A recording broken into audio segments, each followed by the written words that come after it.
আমার নেতা তারেক রহমান বলেছেন আমাদের আন্দোলন শেষ হয়নি, আমাদের আন্দোলন চলমান আছে। কারণ আমরা দীর্ঘ 16 বছর আমরা আমাদের ভোটের দাবিতে আন্দোলন করেছিলাম, এখনো ভোটের তারিখ নির্ধারণ করা হয়নি।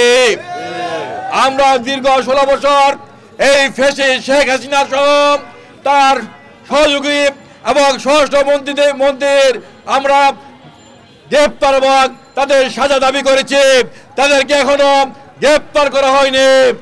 তাই আমাদের আন্দোলন আজকে চলমান আছে। সারা বাংলাদেশে শত শত নেতাকর্মী গুম হয়েছে। গত 16 বছর অনেক বিএনপি নেতাকর্মীকে এই ফ্যাসিস্ট সরকারে হত্যা করেছে। সর্বশেষ গত 5ই আগস্ট বৈষম্যবিরোধী ছাত্র আন্দোলনকে বেগবান করেছিলেন আমাদের নেতা তারেক রহমান। বাংলাদেশের ছাত্র সমাজকে, বাংলাদেশের যুব সমাজকে, বাংলাদেশের শ্রমিক সমাজকে, বাংলাদেশের বুদ্ধিজীবী সমাজকে, পেশাজীবী সংগঠনকে ঐক্যবদ্ধভাবে করে সেই বৈষম্যবিরোধী ছাত্র আন্দোলনকে একটি গণ আন্দোলন সৃষ্টি করে শেখ হাসিনার পতন নিশ্চিত করেছেন।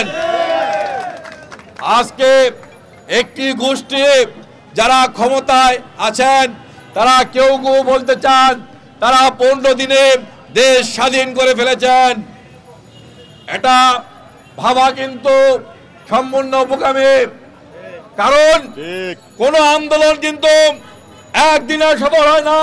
যেমনি ভাবে ৭১-এর আন্দোলন, ৭১-এর স্বাধীনতা যুদ্ধ কিন্তু একদিনে সৃষ্টি হয়নি। স্বাধীনতা যুদ্ধের আন্দোলন সৃষ্টি হয়েছিল ৫২ ভাষা আন্দোলনের মাধ্যমে, ৬৬ আন্দোলনের মাধ্যমে, ৬৯ আন্দোলনের মাধ্যমে, সর্বশেষ ৭০-এর নির্বাচনের আন্দোলনের মাধ্যমে কিন্তু ৭১ সনের স্বাধীনতা যুদ্ধ ঘোষণা করেছিল শহীদ রাষ্ট্রপতি জিয়াউর রহমান। অবস্থায় বাংলার মাটিতে জায়গা দিব না। আওয়ামী লীগ একটা নিষিদ্ধ সংগঠন। আওয়ামী লীগের কোন নেতৃবৃন্দ কোন অবস্থায় আমাদের দেশের মাটিতে কোন টিকে থাকতে পারবে না।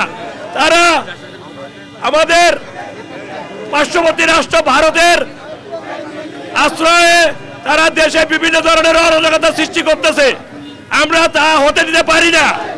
আমরা আমাদের রাষ্ট্রনায়কের তারেক রহমানের নির্দেশে আওয়ামী লীগের কোন নেতৃবৃন্দ আমাদের বাংলার মাটিতে প্রশ্রয় পাবে না।